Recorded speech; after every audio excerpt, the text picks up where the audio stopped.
नहमदुहु व नुसल्ली व नुसल्लिम अला रसूलिहिल करीम अम्मा बाद फ़अऊज़ु बिल्लाहि मिनश्शैतानिर रजीम बिस्मिल्लाहिर रहमानिर रहीम। मेरे मुअज़्ज़ज़ सामाईन इकराम, अस्सलामु अलैकुम व रहमतुल्लाहि व बरकातुहू। मैं अपने रब्बे कायनात से ये दुआ करती हूँ कि मेरे जितने भी सुनने वाले हैं सबको रब्बे कायनात सेहतमंद, तंदुरुस्त और लंबी ज़िंदगियाँ अता फरमाए।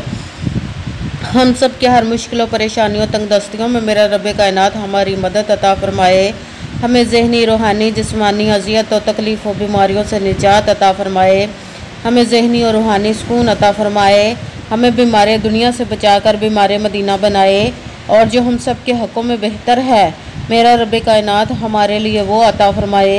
और जो हमारे हक़ों में बेहतर नहीं उसका ख्याल भी हम सब के दिलों से निकाल दे और हम सब को अपनी रज़ा पर राज़ी रहने वाला बना दे। आमीन सुम्मा आमीन। माशाल्लाह से आज 14 ज़िलहज जुम्मा का दिन है और आज 14 ज़िलहज जुम्मे के दिन में आप लोगों के लिए सुबहान अल्लाह और सूरह कौसर का वजीफ़ा लेकर आई हूँ। इस अमल को लाखों लोगों ने पढ़कर कामयाबी हासिल की है। आप भी इस वजीफ़े को ज़रूर पढ़िएगा। जैसे ही वीडियो मिले फ़ौरन पढ़ लें। अगर फ़ौरन नहीं पढ़ सके किसी वजह से तो आप इस वीडियो को अपने पास सेव कर लो। जैसे ही आज के दिन आपको टाइम मिले, वक़्त मिले तो आप इस वजीफ़े को ज़रूर पढ़िएगा और पढ़कर आप भी रब्बे कायनात से कामयाबियां हासिल कर ले। अपने नसीब के बंद तालों को खुलवा लें, अपनी तकदीर के सितारों को चमकवा लें। रब्बे कायनात आप पर अपना खुसूसी करम अता फरमाएगा। ये बहुत ही ख़ास और पावरफुल वजीफ़ा है, इसको स्किप मत कीजिएगा। लाजमन इस वजीफ़े को पढ़िएगा और पढ़ते ही रब्बे कायनात के अपनी ज़िंदगी में मोजज़ात को देखिएगा कि आप इस वजीफ़े को किसी भी मकसद, किसी भी हाजत, किसी भी मुराद के लिए पढ़ सकते हैं। आपका अपना घर नहीं, घर ख़रीदने के लिए पढ़ सकते हैं। आपके घर में लड़ाई झगड़े रहते हैं, नचाकी है, परेशानियां है, मुफलसी गरीबी है, उसके लिए पढ़ सकते हैं। आपकी औलाद नहीं उसके लिए पढ़ सकते हैं। आपकी औलाद नाफरमान है उसके लिए पढ़ सकते हैं। आपकी शादी नहीं हो रही, आपके बच्चों की शादियां नहीं हो रही, उसके लिए पढ़ सकते हैं। आपके घर में कोई बहुत ज़्यादा बीमार है या आप खुद बीमार है उसके लिए पढ़ सकते हैं। आपके पास अच्छी जॉब नहीं, जॉब लेने के लिए पढ़ सकते हैं। आपका अच्छा भला कारोबार चलता हुआ अचानक से बंद हो गया है उसके लिए पढ़ सकते हैं। आप पर बहुत ज़्यादा कर्ज है, उतरने का सबब नहीं बन रहा, उसके लिए पढ़ सकते हैं। मतलब कि आपके घर में सुकून नहीं, आपकी ज़िंदगी में सुकून नहीं, आपकी दौलत में बरकत नहीं, उसके लिए पढ़ सकते हैं। किसी भी मकसद, किसी भी हाजत, किसी भी मुराद के लिए आप इस वजीफ़े को पढ़ सकते हैं। मगर जब पढ़ने लगे तो रब्बे कायनात की ज़ात पाक पर यकीन कामिल रख के पढ़िएगा। कहते हैं कि यकीन कामिल होता है, पीर कामिल नहीं होता। और अच्छी नीयत रख के पढ़िएगा कि रब्बे कायनात कुरान पाक में इरशाद फरमाता है इन्नमल आमालू बिन्नियात, कि जो अमलों का दारोमदार होता है वो नीयतों पर होता है। अगर हमारी नीयत अच्छी है तो हमारा अमल भी अच्छा होता है और अगर हमारी नीयत ही अच्छी नहीं तो हमारा अमल भी अच्छा नहीं होता।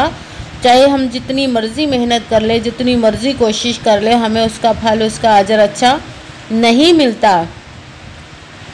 इसलिए अच्छी नीयत रख के, पुख्ता यकीन रख के और 5 वक़्त की नमाज की पाबंदी लाजमी रखनी है। फिर इस वजीफ़े को कीजिए। अगर वजीफ़ा करते हुए अपने दिलों में, जहनों में ज़रा सा भी वसवसा नहीं लाना कि हम ये अमल कर रहे हैं, पता नहीं हमारी ये मुराद पूरी होगी या नहीं होगी। आपने सिर्फ मेहनत करनी है, उसका फल, उसका अजर देना उस ज़ात पाक का काम है, क्योंकि उसकी दस्ते कुदरत से कोई चीज़ बाहर नहीं।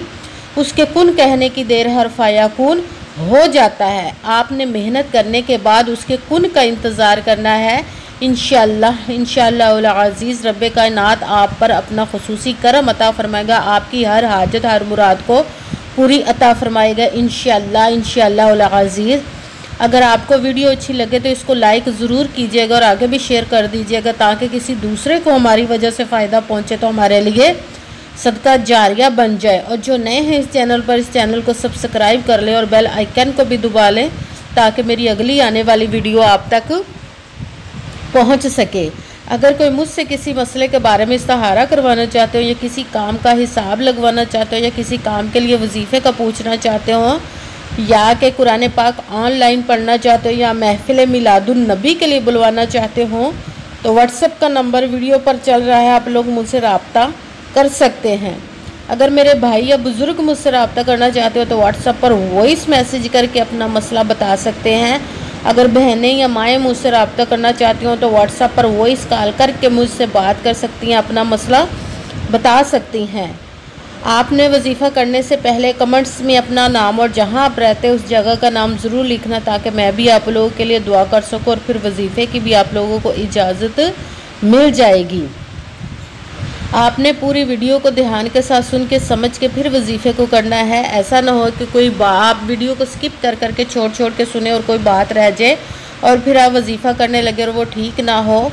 आपने ना तो किसी अमल में कम करके पढ़ना है, ना ही ज़्यादा बढ़ा कर पढ़ना है। अगर कम या ज़्यादा कर देते तो भी वो हमारा वजीफ़ा ठीक नहीं होता। इसीलिए जिस तादाद और जिस तरतीब के साथ मैं आप लोगों को वजीफ़ा बताने लगी हूँ, उसी तादाद और उसी तरतीब के साथ आपने इस अमल को पढ़ना है।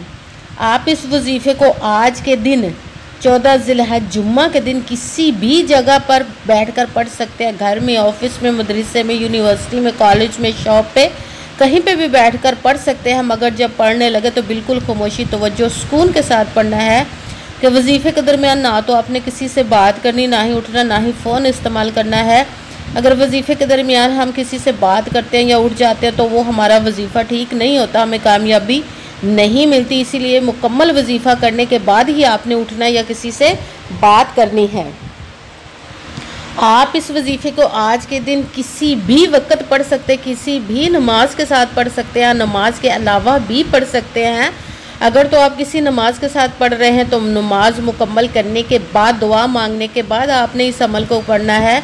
और अगर आप नमाज के अलावा पढ़ रहे हैं तो आपने बावजू होकर एक जगह पर बैठ जाना, सुकून खामोशी के साथ। सबसे पहले आपने एक मरतबा दरूद पाक पढ़ना है। कोई सा भी दरूद पाक पढ़ सकते हैं, मगर दरूद इब्राहिमी जो नमाज में पढ़ा जाता है वो वाला एक मरतबा दरूद पाक पढ़ ले तो ज़्यादा बेहतर है। दरूद पाक पढ़ने के बाद एक मरतबा आपने आऊज़ु बिल्लाहि मिनश्शैतानिर रजीम बिस्मिल्लाहिर्रहमानिर्रहीम पढ़कर अपने जिस मकसद के लिए पढ़ रहे उसकी नीयत कर लेनी है। फिर सबसे पहले एक आपने कुरान पाक की सूरत पढ़नी, सबसे छोटी सूरत सूरह कौसर। इन्ना अतैना कल कौसर फसल्लि लिरब्बिका वनहर इन्ना शानिअका हुवल अबतर।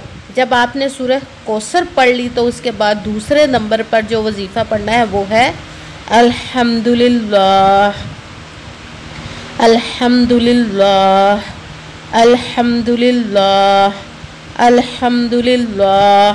इसको आपने 7 मरतबा 7 टाइम पढ़ना है। फिर दूसरे नंबर वाला साथ ही वजीफ़ा शुरू कर देना है, वो है सुबहानल्लाह सुबहानल्लाह सुबहानल्लाह। इसको भी आपने 7 मरतबा पढ़ना है। फिर साथ ही आपने रब्बे कायनात के एक इस्म का वजीफ़ा शुरू कर देना, वो है या रज़ाक़ू। गैबी दौलत के लिए पावरफुल वजीफ़ा है, इसको आपने साथ ही शुरू कर देना है, या रज़ाक़ू या रज़ाक़ू या रज़ाक़ू। इसको आपने 21 मरतबा 21 टाइम पढ़ना है। सबसे पहले एक मरतबा दुरूद पाक पढ़ा, फिर अपने मकसद की नीयत की, फिर उसके बाद आऊज़ु बिल्लाहि मिनश्शैतानिर रजीम बिस्मिल्लाहिर्रहमानिर्रहीम पढ़कर सूरह कौसर इन्ना अअतैना कल कौसर फसल्लि लिरब्बिका वनहर इन्ना शानिअका हुवल अबतर सूरह कौसर पढ़ने। फिर उसके साथ ही अल्हम्दुलिल्लाह दूसरे नंबर वाला वजीफ़ा अल्हम्दुलिल्लाह, इसको आपने 7 मरतबा 7 टाइम पढ़ना है। फिर साथ ही तीसरे नंबर वाला वजीफ़ा सुबहानल्लाह, इसको भी आपने 7 मरतबा 7 टाइम पढ़ना है। फिर साथ ही चौथे नंबर वाला वजीफ़ा शुरू कर देना है, रब्बे कायनात के एक इस्म का वजीफ़ा है या रज़ाक़ू। इसको आपने 21 मरतबा 21 टाइम पढ़ना है। फिर साथ ही वही दरूद पाक पढ़ना जो दरूद पाक आपने वजीफ़ा शुरू करने से पहले पढ़ा था। जब दरूद पाक पढ़ लिया तो अब आपने दोनों हाथों को रब्बे कायनात की बारगाह अक़दस में बुलंद कर लेना। सबसे पहले अपने गुनाहों की बख्शिश की दुआ मांगनी, उसके बाद जिस मकसद जिस हाजत के लिए आपने इस वजीफ़े को किया उसकी खूब दुआ कीजिएगा और दुआओं में मुझे भी याद रखिएगा, मेरे लिए भी दुआ कीजिएगा। जज़ाकल्लाहु खैरा।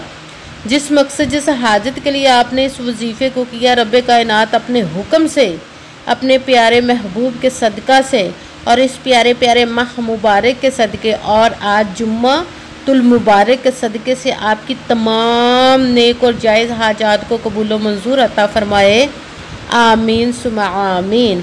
अस्सलामु अलैकुम व रहमतुल्लाहि व बरकातुहू।